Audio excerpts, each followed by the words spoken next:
যারা আয়োজন করেছেন তারা, এবং মঞ্চে যারা আছেন, বিশেষ করে আমাদের শিশিরমণি অত্যন্ত ভালো বলে, ভালো লয়ার, অল্প দিনে অত্যন্ত সুনাম করেছে সুপ্রিম কোর্টে, এবং আরও আমাদের সমস্ত বন্ধুরা আছেন।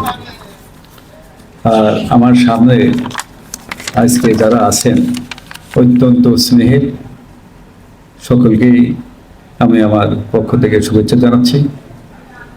এখন কতটুকু কি বলতে পারবো জানি না, আমার এই রকম পরিস্থিতিতে বলা অভ্যাস খুব কম, খুবই কম, কোনোদিনও বলেছে বলে আমার মনে হয় না।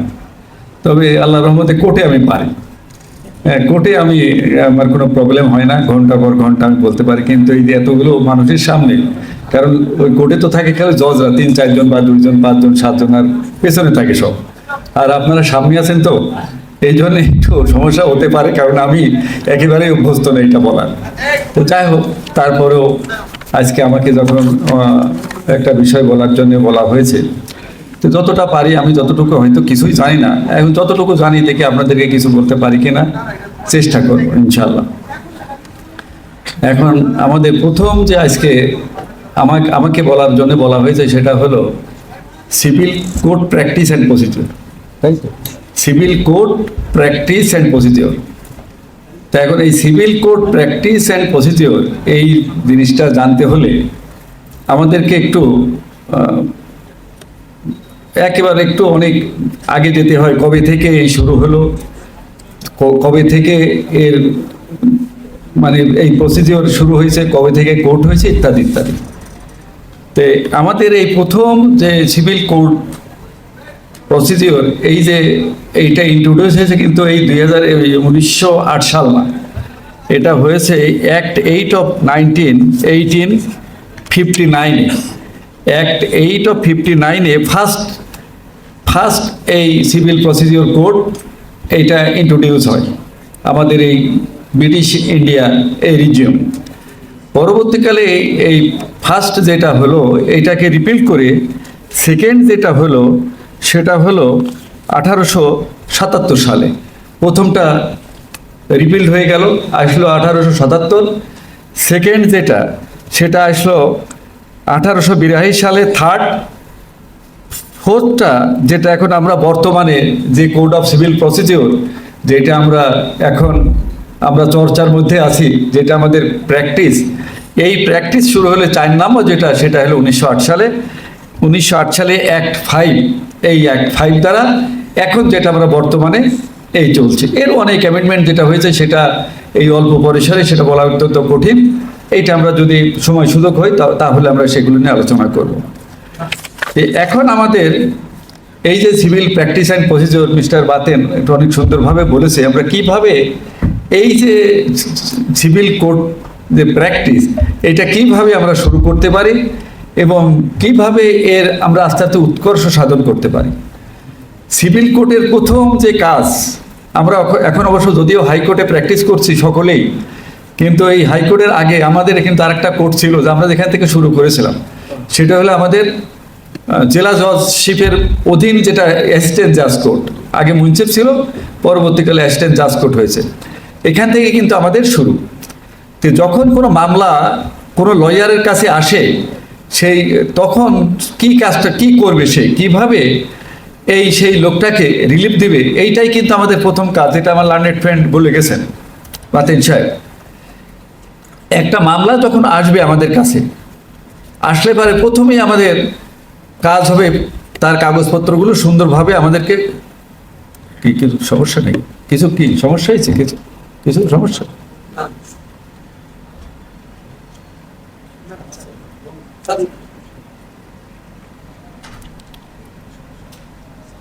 তো যখনই একটা ক্লায়েন্ট আমাদের কাছে আসবে, আমাদের কাজটা কি হবে? আমাদের প্রথম কাজ হবে তার কাছ থেকে কাগজপত্রগুলো সুন্দর করে বুঝে নেওয়ার পরে এই কাগজগুলো শর্ট আউট করা। প্রথমে এখন আমরা যেহেতু সিভিল প্র্যাকটিসের মধ্যে আছি, আমরা এখন সিভিল নিয়েই থাকি। প্রথমে এই জমির আমার দেখতে হবে যে প্রথম কার ছিল এই প্রপার্টিটা, সেই কাগজটা নিলাম।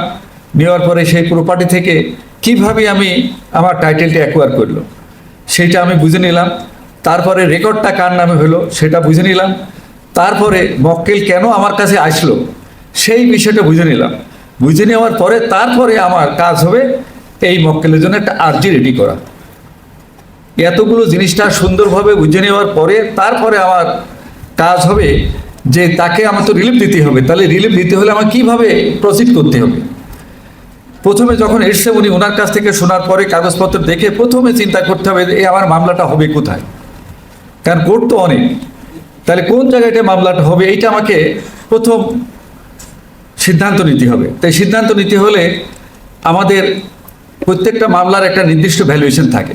এক একটা মামলার এক এক রকম, কোনোটার ফিক্সড কোর্ট ফি থাকে, কোনোটার অ্যাডভেলন কোর্ট ফি থাকে, এবং এই যে কোন কোর্টে মামলাটা হবে এটার জুরিডিকশন থাকে, যেটা আমরা আর্জির মধ্যে কিন্তু লিখি জুরিডিকশন থাকে। এই জুরিডিকশনে যেটা আছে দেখতে হবে যে এই আমার যে জমির পরিমাণ এটা কোন কোর্টে ফেলা যেতে পারে।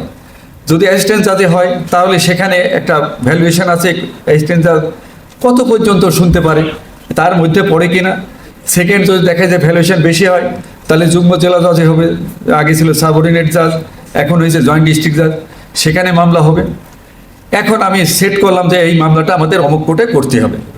ঢাকা কোর্টে হলে তো আবার তার জুরিডিকশন অনেক অনেক 1 2 3 4 5 6 7 8 9 10টা কোর্ট আছে, সেগুলো আবার সেট করতে হবে।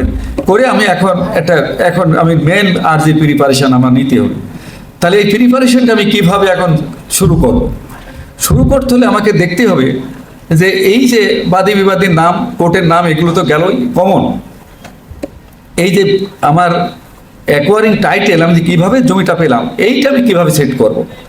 এইভাবে আমি মামলাটা এখন এই আর যে আপনারা সকলেই কম বেশি করেছেন, এত ডিটেল বলতে গেলে এইটা নিয়ে চলে যাবে আজকের দিন। আমি মোটামুটি একটা আর্জি সেট করলাম, করে এখন দেখতে হবে যে আমার কেন মামলাটা, কারণটা কি, কেন মামলাটা আমি ফাইল করছি, এই বিষয়টা আমাকে বের করতে হবে। একটা মামলার অনেক কারণ হতে পারে। যদি আমি দেওয়ানি মামলা করি, যদি আমার নামে রেকর্ড না হয় তাহলে আমি রেকর্ড সংশোধনের জন্য মামলা করতে পারি, সত্ত্বে প্রসার। যদি বায়নামার কেস হয় তাহলে কেন বায়নামার কেস আমি করছি তার একটা কারণ দিতে হবে, কজ অফ অ্যাকশন। যদি দেখা যায় ফ্যামিলি কোর্টে হয়, ফ্যামিলি কোর্টের কজ অফ অ্যাকশন দিতে হবে, ইত্যাদি ইত্যাদি আমাদের এইভাবে বের করতে হবে। সবচেয়ে গুরুত্বপূর্ণ জিনিস হলো যে এখন এই যে মামলাটার কজ অফ অ্যাকশন আমি দিলাম, আমাকে জানতে হবে এই যে মামলা যে আমার ফাইল করছে এর তামাদি কত দিনে। যদি দেখা যায় যে আমি এই বিষয়টা না জানি তাহলে দেখা গেল আমার মামলার তামাদি আছে 1 বছর, আমি মামলার কজ অফ অ্যাকশন এমনভাবে দিলাম এই 1 বছর আগে দিয়ে ফাইল করলাম, দ্যাট ইজ 1 বছর পরে মামলাটা ফাইল হয়ে গেল। এই শুধু একটা কারণেই মামলাটা কিন্তু চলে যাবে। এইটা অত্যন্ত গুরুত্বপূর্ণ আমাদের জন্য, যে এই মামলা যে আমরা ফাইল করছি তার কজ অফ অ্যাকশনটা এবং লিমিটেশনস, এইটা কিন্তু আমাদেরকে খুব ভালোভাবে জানা দরকার। তা না হলে বহু মামলা শুধুমাত্র এই মামলার ড্রাফটিংয়ের কারণে, শুধু এই কজ অফ অ্যাকশনের কারণে এই মামলা চলে গেছে। এখন মামলা ফাইল করলাম, মামলা ফাইল করে দিতে কোর্টে আমরা দিলাম। কোর্টে দেওয়ার পরে এখন এইবার আমাদের আর্জিতে কী কী থাকলো এই সমস্ত ডিটেলস করে মামলা আমি একটা কোর্টে ফাইল করে দিলাম, নির্দিষ্ট কোর্ট ফি দিয়ে, সেখানে জুরিডিকশন থাকে, জুরিডিকশন দিয়ে কজ অফ অ্যাকশন দিয়ে ফাইল করে দিলাম। আর একটা জিনিস আমাদের মামলা ফাইলের সময় খুবই জরুরি দেখা দরকার, আমরা যে তফসিলটা দিই শিডিউল অফ দ্য প্রপার্টি, এইটা কিন্তু আরেকটা খুব দেখার জিনিস। এই শিডিউল যদি আমাদের ভুল হয়, এই ভুল হওয়ার কারণেও কিন্তু আমাদের মামলা চলে যেতে পারে। এখন এই জিনিসগুলো একদিনে জানা যাবে না, অল্প সময় জানা যাবে না, এটা স্টাডি করতে করতে করতে করতে করতে করতে বোঝা যাবে। হয়তো আপনারা অনেকে মনে করতে পারেন যে এত কেমন জিনিস এতদিন ধরে করি আসছে, কই এত তো আমরা খেয়াল করিনি, আর সেই মামলা করে দিই, মামলা হয়ে যায়।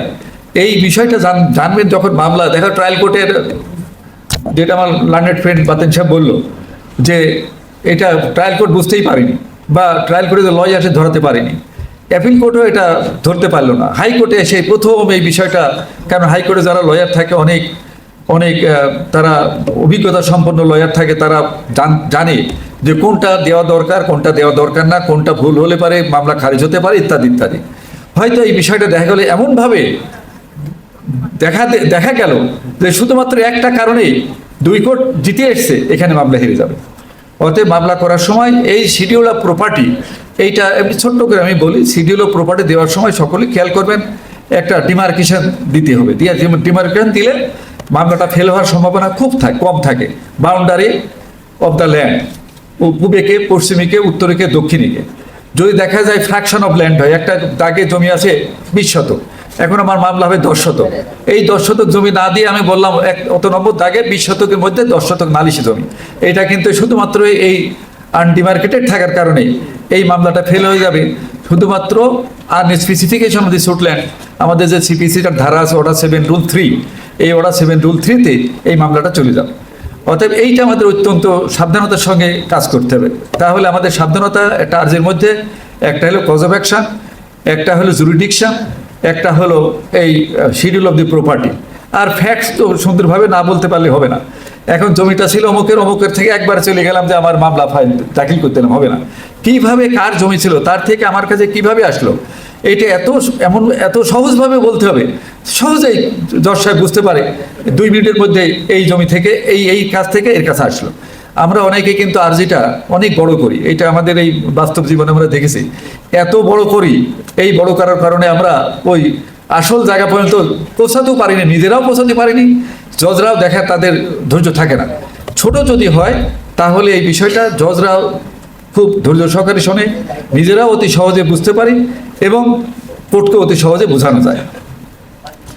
এই গেল আমাদের আর্জি সম্বন্ধে মোটামুটি একটা ধারণা। যদি আপনাদের প্রশ্ন থাকে পরে আমি ডিটেলস বলবো, কারণ আমার কতটুকু সময় সেটা বুঝতে পারছি না। আসর পর্যন্ত নাকি আমার টাইম, এখন তো 4:26 হয়ে গেছে, কতটুকু বলতে পারবো জানি না। 2 নম্বর যেটা, এখন আপনি তো বাদী ছিলেন এতক্ষণ, এখন যদি বিবাদী হন তাহলে বিবাদী হলে কি করতে হবে? এতক্ষণ তো থাকলেন বাদী হয়ে মামলাটা ফাইল করেন, এখন বিবাদী আসলো আপনার কাছে। এখন বিবাদী আসলে আপনি কিভাবে এই বুঝবেন যে এখন আমার কি করতে হবে? তাহলে বিবাদীর ঠিক যেভাবে বাদীর মামলার কাগজগুলো নিয়েছিলেন, বিবাদীরও ঠিক প্রথমে আর্জিটা আপনাকে দিল মক্কেল, আর্জিটা দেখলেন, আর্জিটা দেখার পরে তারপরে মক্কেলকে বললেন দেখি আপনার এই সাপোর্টে কি কি কাগজ আছে, আপনার সাপোর্টে আপনি দেখান। এরপরে আপনি কাগজগুলো নিলেন, নেওয়ার পরে এখন আপনি বুঝে নিয়ে তারপরে আপনি জবাব লিখলেন। জবাব লেখার প্রথম যে কাজটা সেটা হলো কিছু কমন জিনিস আছে, কমন, এইগুলো সব সময় দিবেন, থাক বা না থাক, কখন কোথায় চলে আসবে এটা বুঝতে পারবেন না। আর কমন কত, এই দেখা যাচ্ছে যে একটা জিনিস মামলা তামাদি আছে আর্জিতে, যখন আমি জবাব লিখতে যাচ্ছি আমি তামাদি পয়েন্টে কোনো কথা তুললামই না, একেবারে টাচ করলাম না, পরে দেখা গেল হিসাব নিকাশ করে মামলাটা তামাদি। যদি এই পয়েন্টটা আপনি ট্রায়াল করে তোলেন নাই, আপিল কোর্টে তুললেন নাই, হাইকোর্টে তুলতে গেলেই তখন বলবে যে আপনি তো এই পয়েন্টটা তোলেন নাই, 1 নম্বর নিচের কোর্টে। 2 নম্বর হলো আপনার এই পয়েন্টটা আপনি আপনার জবাবে কোথাও বলেন নাই। অতএব জবাবে যেহেতু আপনি বলেন নাই, আপনি এই ট্রায়াল কোর্টে এই পয়েন্টটা রেজ করেন নাই, আপিল কোর্টে বলেন না, অতএব এই পয়েন্টটা আমরা নেব না, অথচ আপনার মামলাটা একটা পয়েন্টে চলে যেত। এই জন্যই জবাব লেখার সময় কিছু কমন পয়েন্ট, 1 নম্বর যেমন এই মামলাটা চলে না বর্তমান আকারে, আমরা যেটা ইংরেজিতে লিখি suit is not maintainable in its present form, এটা চলুক বা না চলুক একেবারে প্রথম লাইনেই এটা লিখবেন। কারণ দেখা যায় অনেক সময় এই মামলা চলে না, তাহলে মামলা চলে না, তাহলে মামলা এই বিষয়টা যদি না থাকে কোর্ট বলবে যে এই পয়েন্টে তো আপনার কোনো ইস্যু নেন নাই, এই পয়েন্টে তো আপনার বলেন নাই, এই পয়েন্টে তো আলোচনাই হয়নি, দুই কোর্টে আপনি রেজ করেন নাই, পারবেন না।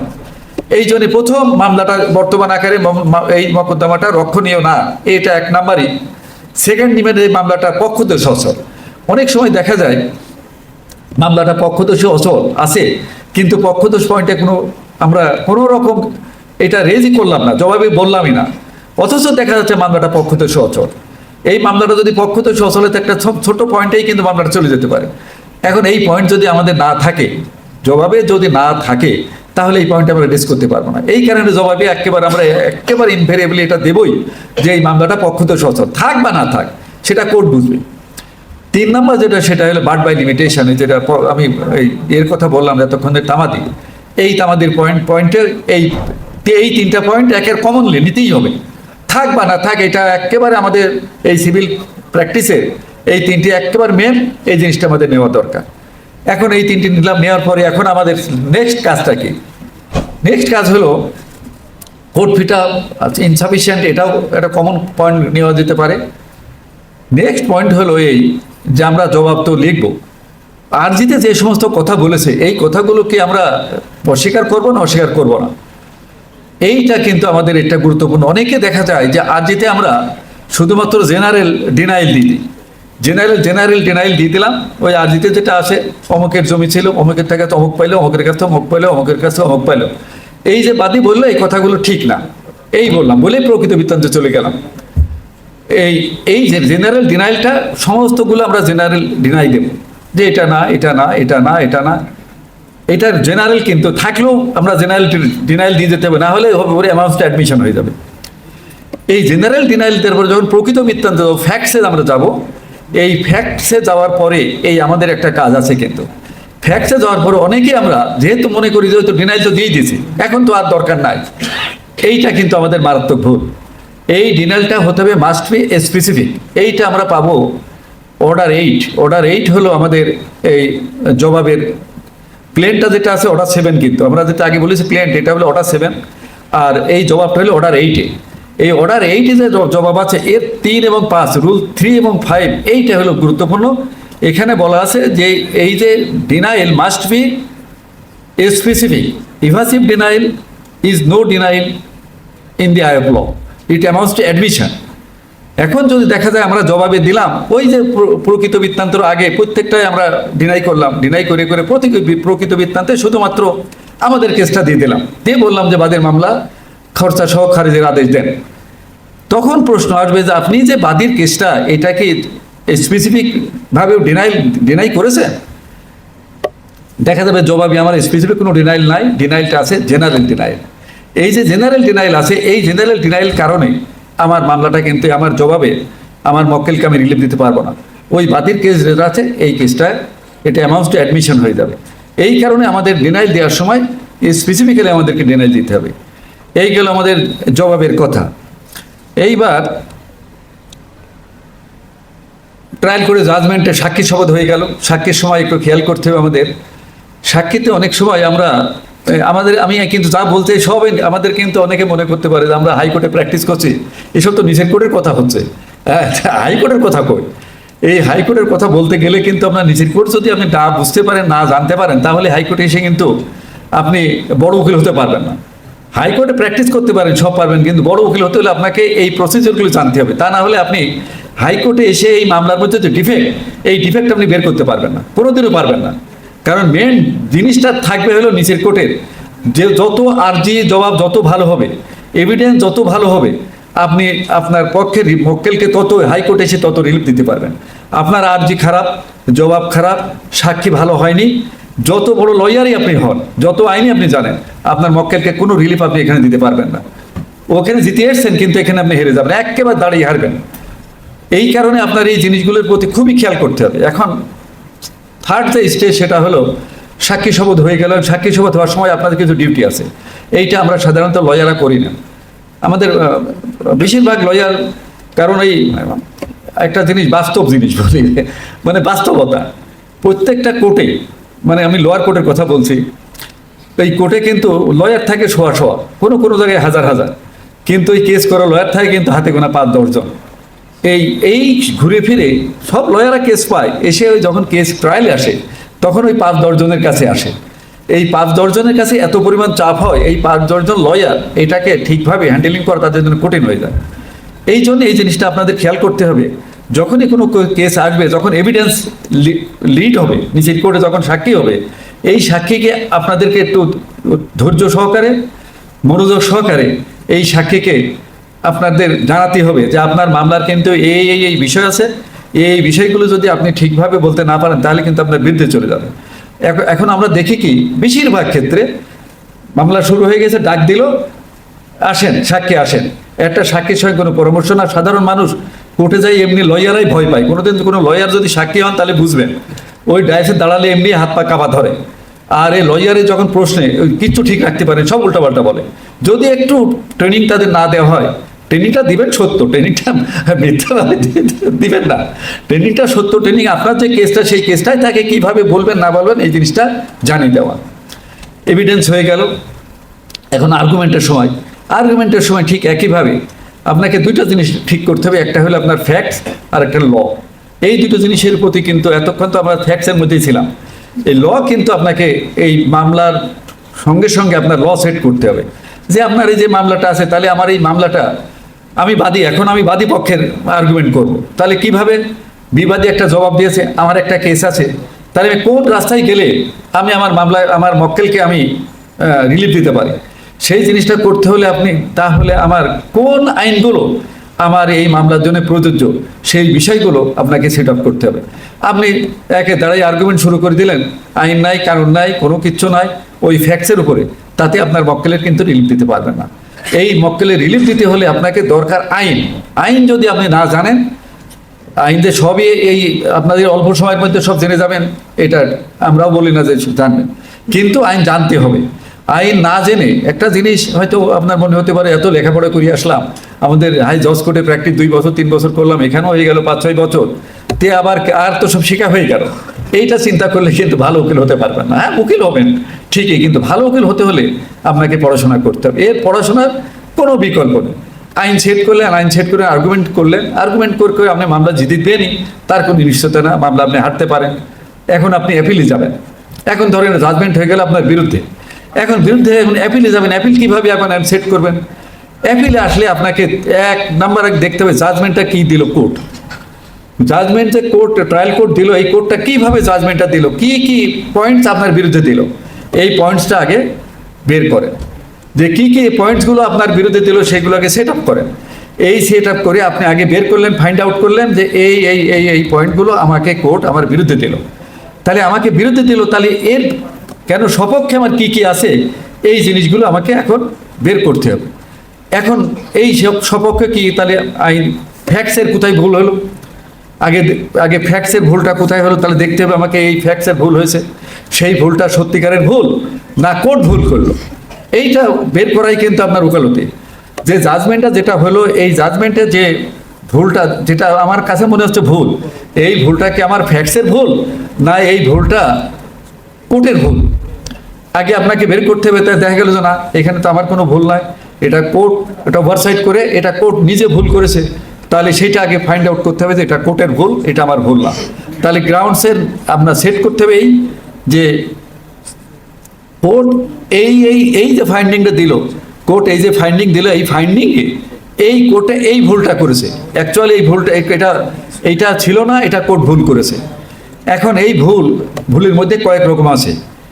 একটা হলো যে কোর্ট এমনি ভুল করেছে, আর একটা কোর্ট জেনে শুনে ভুল করেছে, আর একটা কোর্ট ইন্টেনশনালি করেছে। এই সবগুলো কিন্তু আপনি জাজমেন্ট যখন পড়লেই কিন্তু বুঝতে পারবেন যে এটা কোর্টের কোন ভুল। এখন তো আমরা অনেক কিছু শুনি, সব কিছু তো বলা যায় না।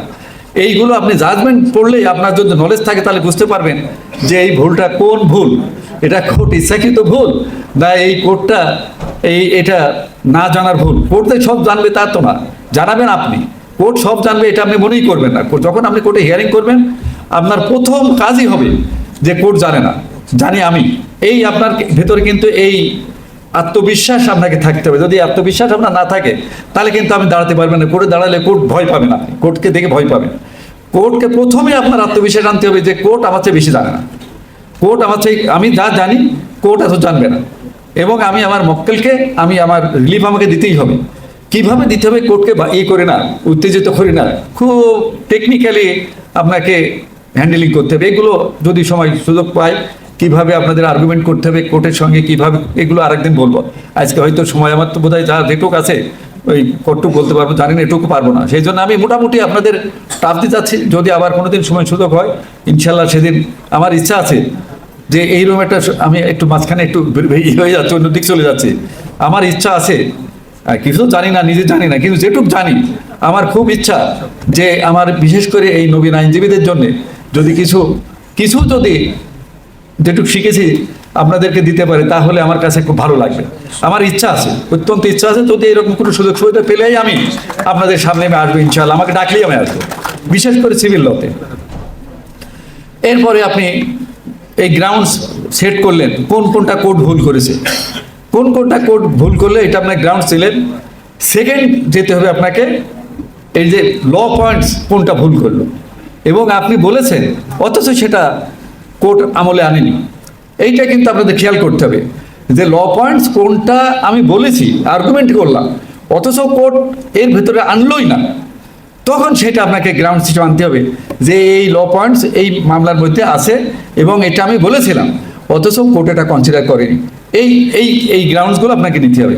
তাহলে এই যে গ্রাউন্ডসগুলো নিলেন, তাহলে 1 নম্বর হলো ফ্যাক্টসে কোনটা ভুল করেছে, এই কোর্ট এটা বলবেন।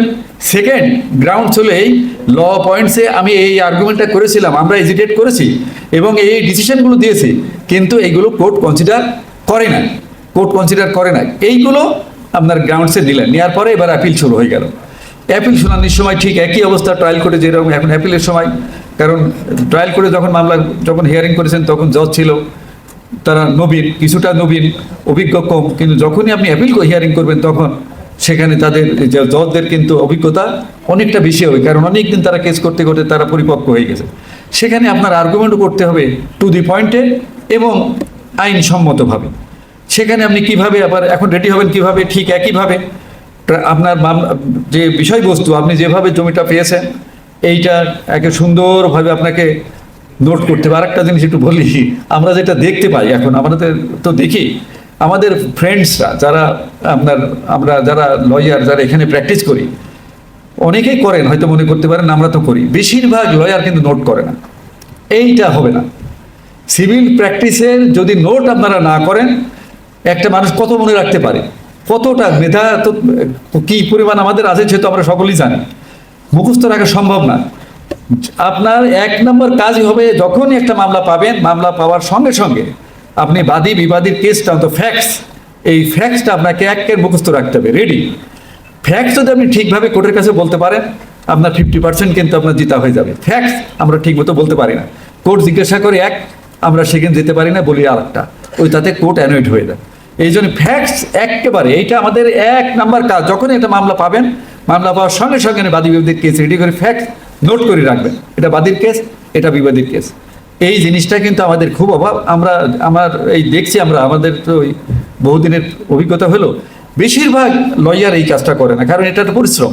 কিন্তু এই পরিশ্রমটা পরিশ্রম না, এই একবার যদি আপনি নোট করে রাখেন সারা জীবন আপনার ভুল হবে না। আর নোট যদি না করেন, এখন হিয়ারিং করলেন, আজকে টাইম হয়ে গেল, হিয়ারিং হলো না, এক সপ্তাহ পর, এক সপ্তাহ পরে হিয়ারিং করতে যাবেন, দেখবেন কিছুই মনে নাই, আবার পড়তে হবে।